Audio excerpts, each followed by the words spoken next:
सीताराम सीताराम सीताराम जय राधे श्याम। हरि ओम तत्सत्। नारायण हरि। हरि ओम तत्सत्। नारायण हरि। शान्ताकारं भुजगशयनं पद्मनाभं सुरेशं विश्वाधारं गगनसदृशं मेघवर्णं शुभांगं श्रीलक्ष्मीकान्तं कमलनयनं योगिभिर्ध्यानगम्यं वन्दे विष्णुं भवभयहरं सर्वलोकैकनाथं। हनुमतयाय विराजिए कथा होत इतिहास। तुम सेवक रघुबीर के हम तव चरणन दास। राम कथा के रसिकवर भक्तराज मति धीर। आय सुवासन लीजिए तेज पुंज कपिवीर। जत्र जत्र रघुनाथ कीर्तनं तत्र तत्र कृतमस्तकाञ्जलिं। बाष्पवारी परिपूर्णलोचनं मारुतिं नमत राक्षसान्तकम्।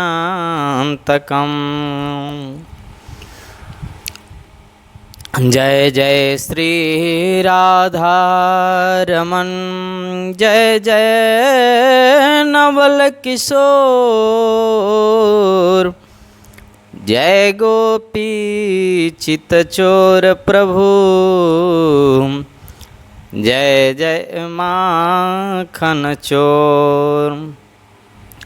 मूकं करोति वाचालं पंगुं लंघयते गिरिं। यत्कृपातमहं वन्दे परमानन्दमाधवम्।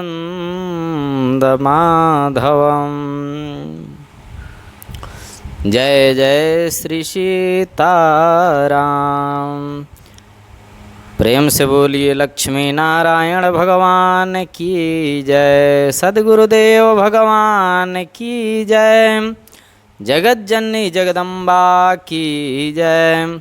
सद्गुरुदेव भगवान की जय। परमेष्ठी गुरु भगवान की जय। देवराहा बाबा सरकार की जय। जय जय श्री सीताराम। प्यारे प्रभु प्रेमियों, कल हम लोग दैनिक सत्संग में भागवत जी के सत्संग में चर्चा कर रहे थे कि कलयुग के रोने गिड़गिड़ाने प्रार्थना करने से परीक्षित ने उसको मारा नहीं और 4 स्थान दिया है। द्यूतम पानम स्त्रियः शूना, जुआ, शराब, वेश्याचार और हिंसा, ये 4 जगह पर कलयुग का वास है। लेकिन उसने सोचा कि राजा पर अधिकार होना चाहिए, इसलिए मीठा बोला कि सरकार, परिवार मेरा बड़ा है, एक स्थान और दीजिए। पता नहीं कलयुग परीक्षित महाराज को क्या सूझा और उन्होंने कह दिया कि जाओ सोने में भी तुम्हारा वास होगा। परीक्षित ने सोने में रहने के लिए कहा। ये भी कलयुग का ही प्रभाव था, नहीं तो क्यों कहते। देखिए, 2 मिनट के सत्संग से यदि मुक्ति मिल सकती है, जीवन सुधर सकता है, तो प्रयास ये करना चाहिए कि गलत लोगों का संग नहीं करें।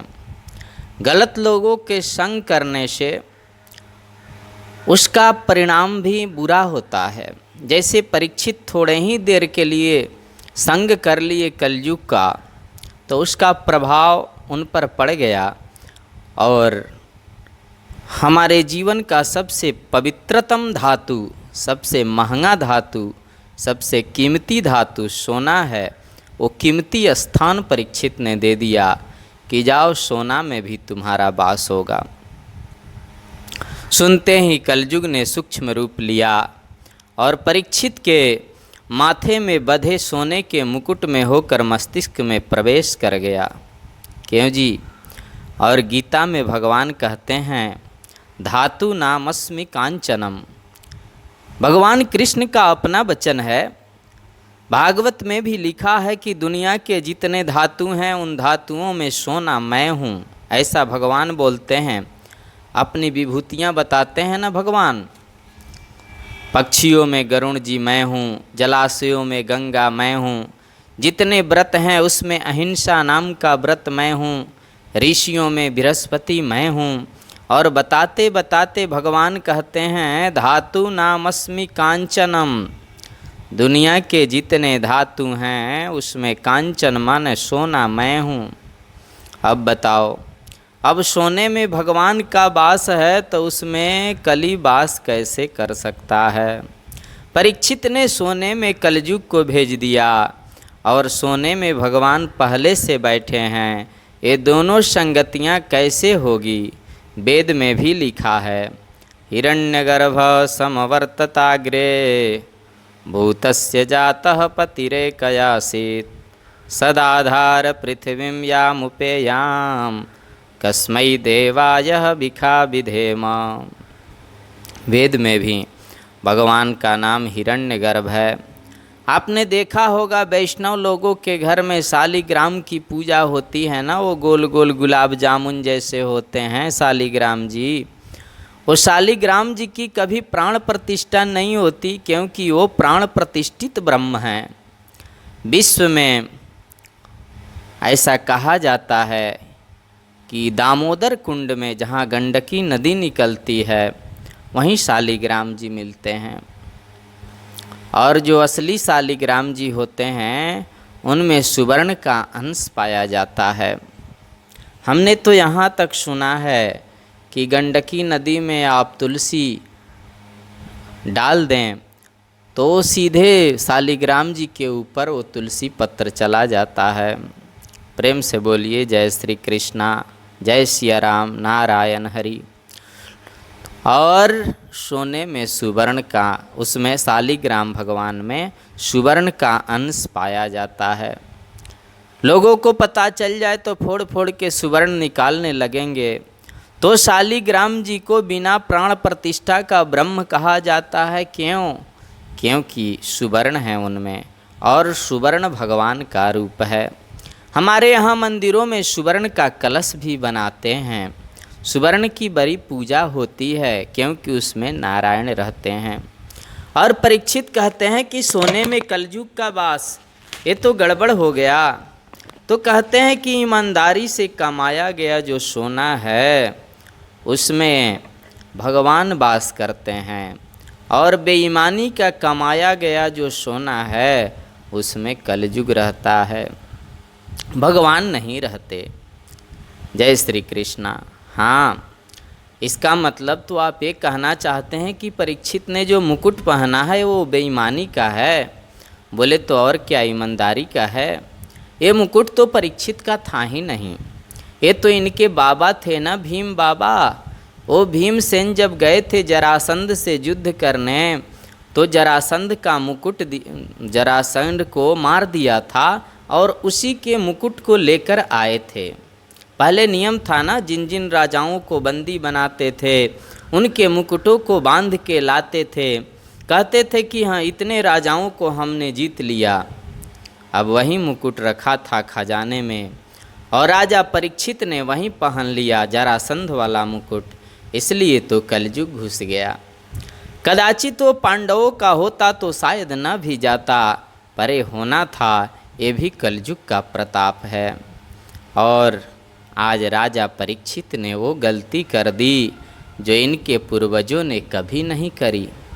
हम कितने भी ऐश्वर्यशाली हो जाएं, ध्यान से सुने, कितना भी जीवन में प्रतिष्ठा मिले, ऐश्वर्य मिले, समाज में नाम हो जाए, वैभव आ जाए, धन संपत्ति हो जाए, लेकिन संतों के सामने हमेशा झुकें। उनका तो आशीर्वाद हमें हमेशा लेना चाहिए। शास्त्रों में लिखा है, आप साइकिल पर चढ़ के जा रहे हों और सामने से कोई परिचित संत दिखाई दे दें तो तुरंत उतर जाओ और 10 कदम उनके साथ में चलो, फिर आज्ञा लेकर चढ़ के चले जाओ। इतना न कर सको तो चलते चलते कम से कम सिर तो झुकाओ। आयुर्विद्या जसो बलम, 4 चीज़ें बढ़ती है। लेकिन अब कलयुग का प्रताप था। एक संत बैठे थे अपने कुटी में, आश्रम में, नाम था ऋषि शमीक।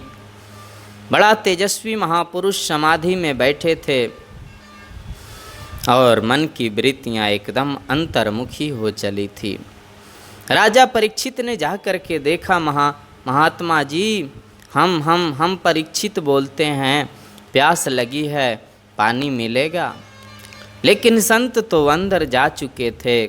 उनकी वृत्तियाँ जब अंतर्मुखी होती है ना, तो व्यक्ति गहराई में चला जाता है। फिर उनको पता नहीं चलता बाहर नगाड़ा बज रहा है कि बाहर चतुरंगिणी सेना जा रही है ना।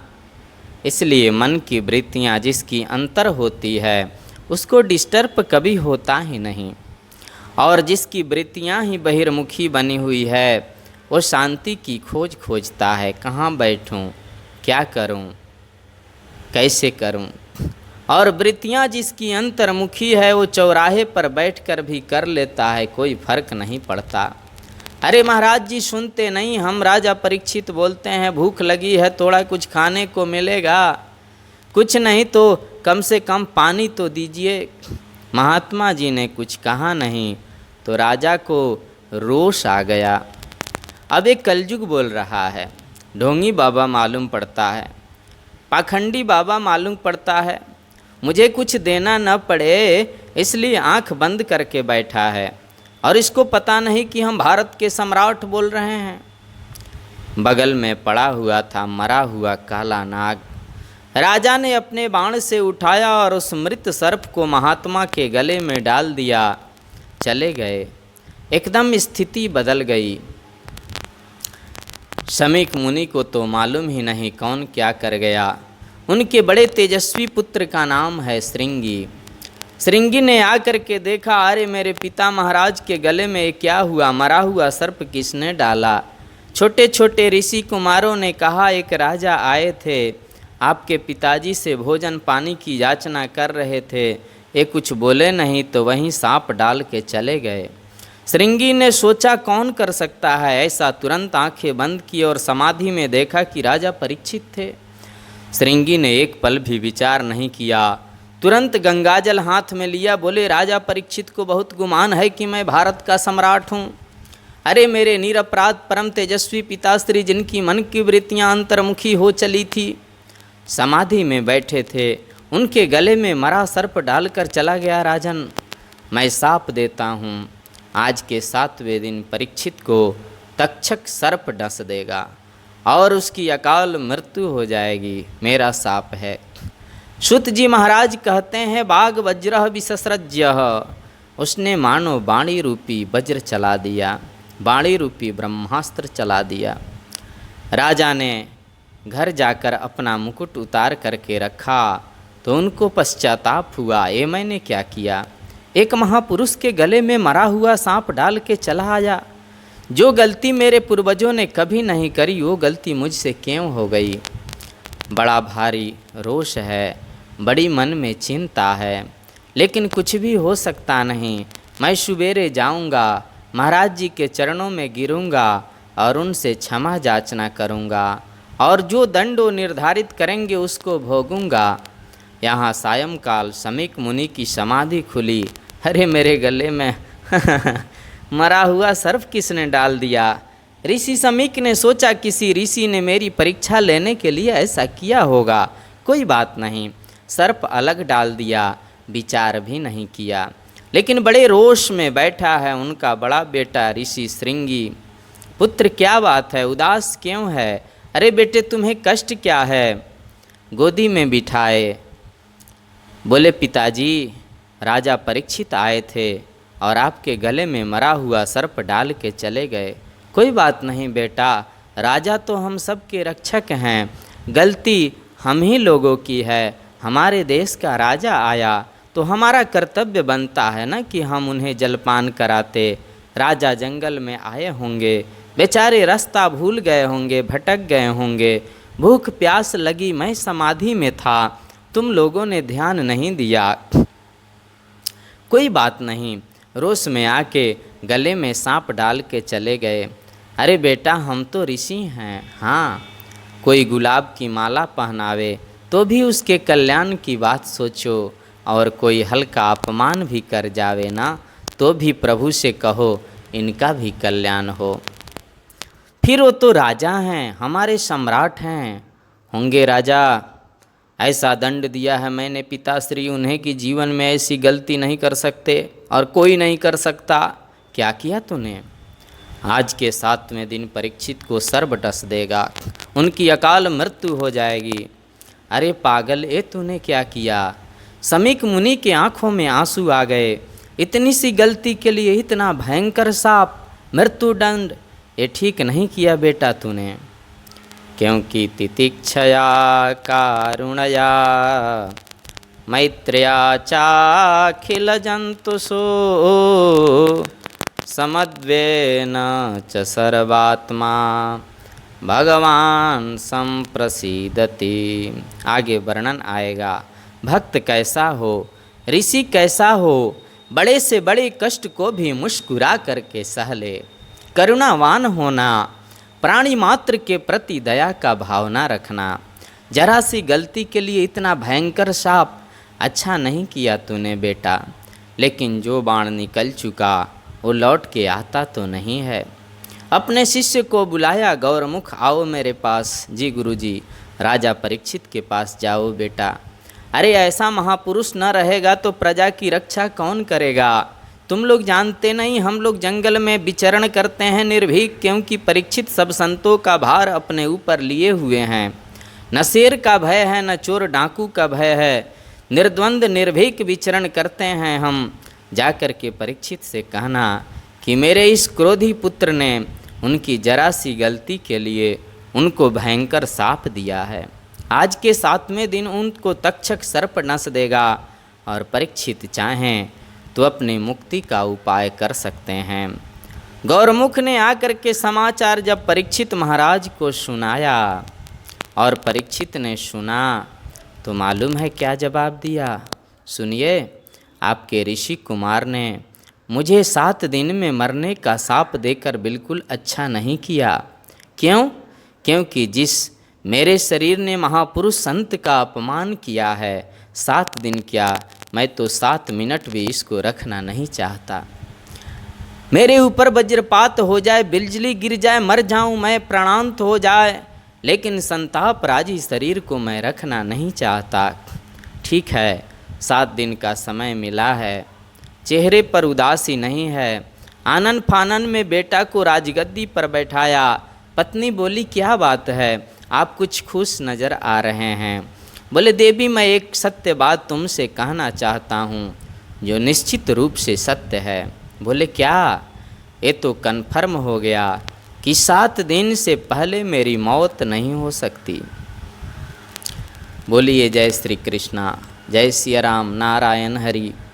ये पक्का हो गया, क्योंकि ब्रह्मा जी के सृष्टि में कोई भी नहीं कह सकता दावे से कि 7 दिन मैं जीवित रहूँगा। कोई कह सकता आज ही 7 दिन तो छोड़िए, 7 मिनट की भी गारंटी नहीं है। गारंटी लिखते लिखते ही प्राण निकल जाए कौन जाने, लेकिन संत का वचन तो झूठा नहीं होगा देवी। अब 7 दिन मुझे मिले हैं, इनका सदुपयोग करने का मेरा मन है। बेटा जन्मे जय को राज्य गद्दी दे दी, वन में चले गए और सुकताल में पहुँचे। गंगा के किनारे सुकताल है, बड़ी पावन जगह है। वृंदावन से हरिद्वार जाते हैं ना, तो मुजफ्फरनगर के बगल में 30 किलोमीटर अंदर सुकताल जगह है। और पिछले इसी वर्ष ही वहीं सुकताल से कुछ संत अपने यहाँ आए थे, एक रात रुके भी थे और बड़ी विचित्र बड़ी सुंदर घटना सुनाए भी, आश्रम में अपने रहे थे। प्रेम से बोलिए गुरुदेव भगवान की जय। तो वहीं पर गंगा के किनारे जाकर महाराज परीक्षित समाधिस्थ हो गए और 5-10 मिनट में आंखें खोल करके देखा तो वहाँ सैकड़ों ऋषि बैठे हैं।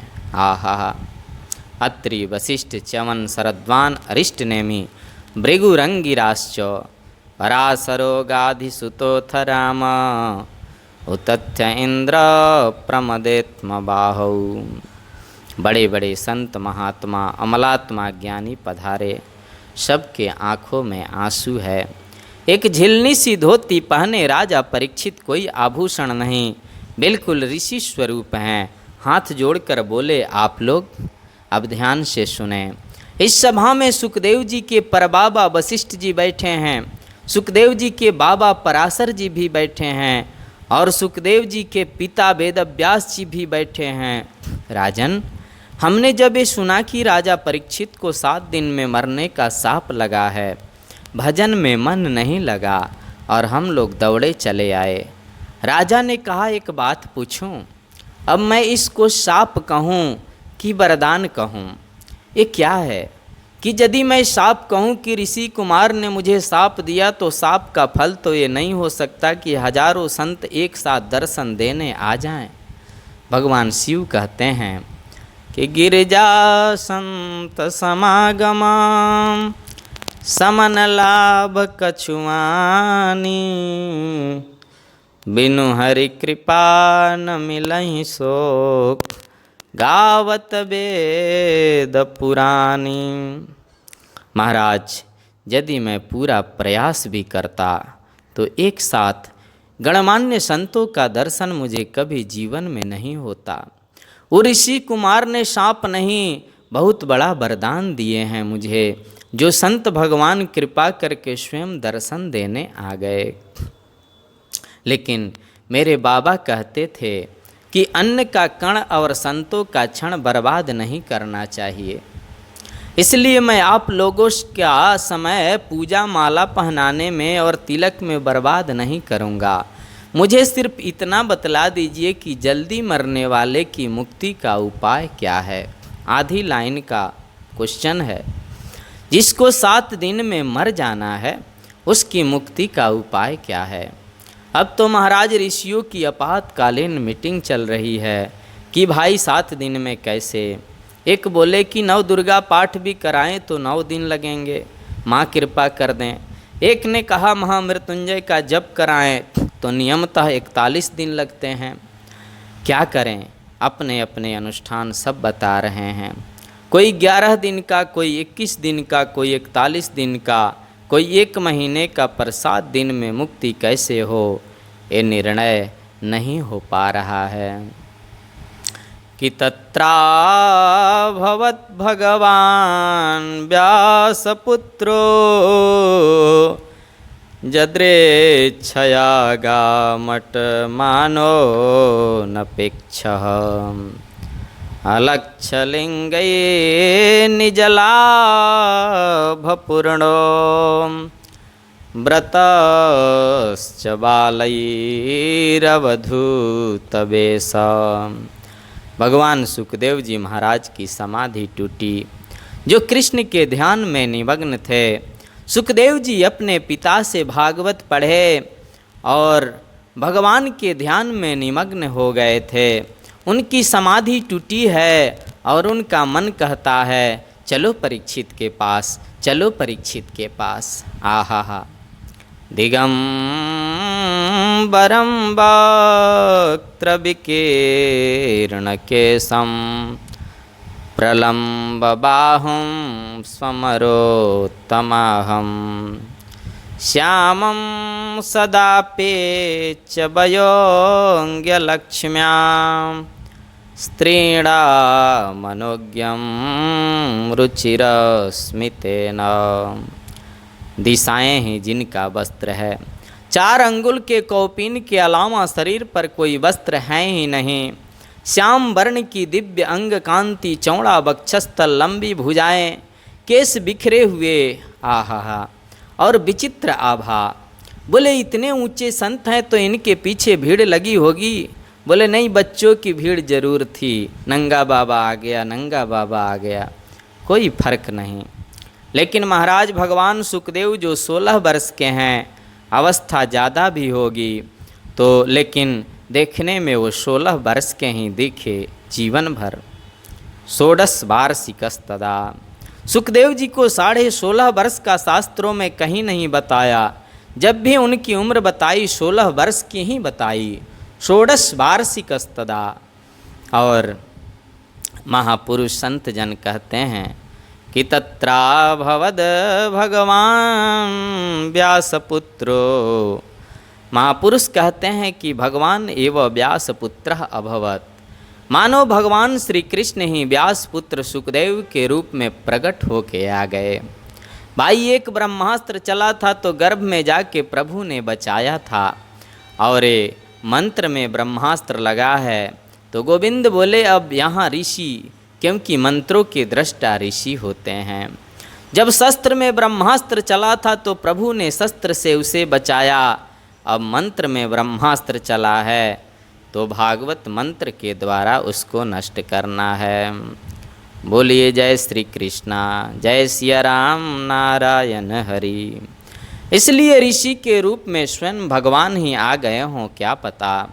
तत्राभवद भगवान व्यासपुत्रो। भगवान एवं व्यासपुत्रो अभवत। और जैसे सुखदेव जी सभा में पहुँचे, निर्विकारी संत हैं। लिखा है सुखदेव जी के पिताजी, सुखदेव के बाबा, सुखदेव के कई पीढ़ी के बाबा, इतनी लंबी उम्र के ऋषि भी थे। और एक बात आपको और कहें, ये वशिष्ठ मुनि है ना, ये सतयुग में थे। भागवत जी में लिखा है त्रेता में पूरे रामचरित्र की 40 पीढ़ियाँ, राम जी के 40 जो अवर सूर्यवंशी हुए उन सबके गुरु वशिष्ठ जी हुए। द्वापर में कृष्ण चरित्र में वशिष्ठ जी का कई बार वर्णन आता है। और कलयुग के प्रारंभ में सुखदेव जी जब परीक्षित के सभा में आए हैं तो वहाँ भी सबसे आगे वशिष्ठ जी बैठे हैं। कितनी लंबी उम्र है। सब खड़े हो गए सुखदेव जी को देखकर। व्यास जी ने भागवत की रचना की है, पर भागवत को सुखदेव जी ने जितना जीवन में उतार लिया उतना व्यास जी न उतार सके। बड़ी क्लियर बात है।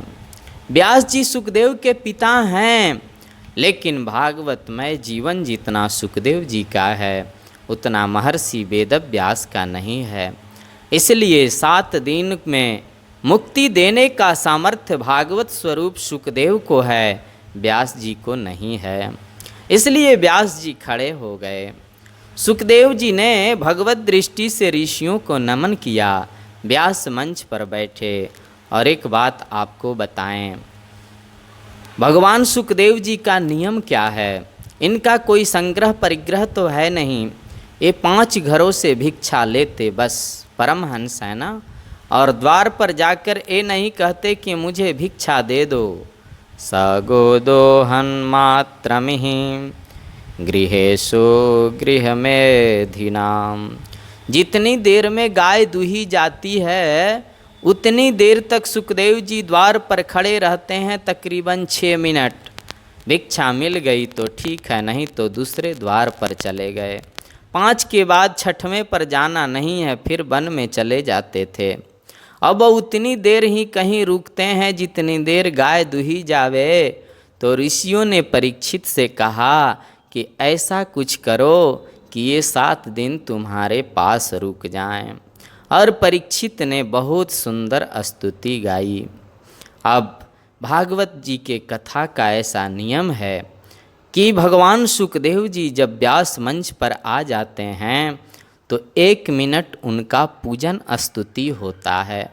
मूल भागवत जी का जो सत्संग है ना, अब अभी तक तो पूरी भूमिका चल रही थी, लेकिन भागवत जी का जो प्रवचन प्रारंभ कब होता है, जब सुखदेव जी राजगद्दी पर बैठ जाते हैं।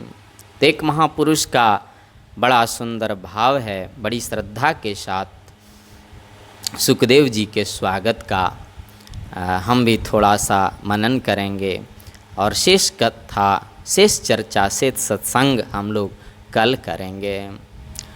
हरि नाम सुनाने वाले, हरि कथा सुनाने वाले, तुमको लाखों प्रणाम, तुमको लाखों प्रणाम। हरि की कथा सुनाने वाले, हरि कथा सुनाने वाले, तुमको लाखों प्रणाम, तुमको लाखों प्रणाम।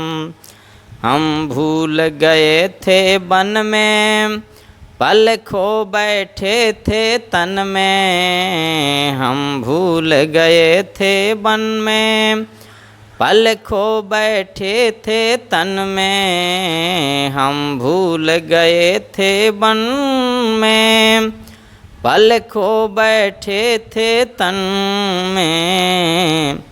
ओ राह बताने वाले, ओ राह बताने वाले, तुमको लाखों प्रणाम, तुमको लाखों प्रणाम। हरि नाम सुनाने वाले, हरि कथा सुनाने वाले, तुमको लाखों प्रणाम, तुमको लाखों प्रणाम। हम लेकर विष का प्याला जा रहे थे जम के गाला, लेकर विषयों का प्याला जा रहे थे जम के गाला, लेकर विषयों का प्याला जा रहे थे जम के गाला। अमृत पान कराने वाले, रस पान कराने वाले, तुमको लाखों प्रणाम, तुमको लाखों प्रणाम। हरि की कथा सुनाने वाले, हरि कथा सुनाने वाले, तुमको लाखों प्रणाम, तुमको लाखों प्रणाम। हम पार तेरा क्या पावें, बस शीस झुका यहीं गाँव में। हम पार तेरा क्या पावें, बस शीस झुका यहीं गाँव में। हरि दरस कराने वाले, आत्मज्ञान कराने वाले, तुमको लाखों प्रणाम, तुमको लाखों प्रणाम, तुमको लाखों प्रणाम।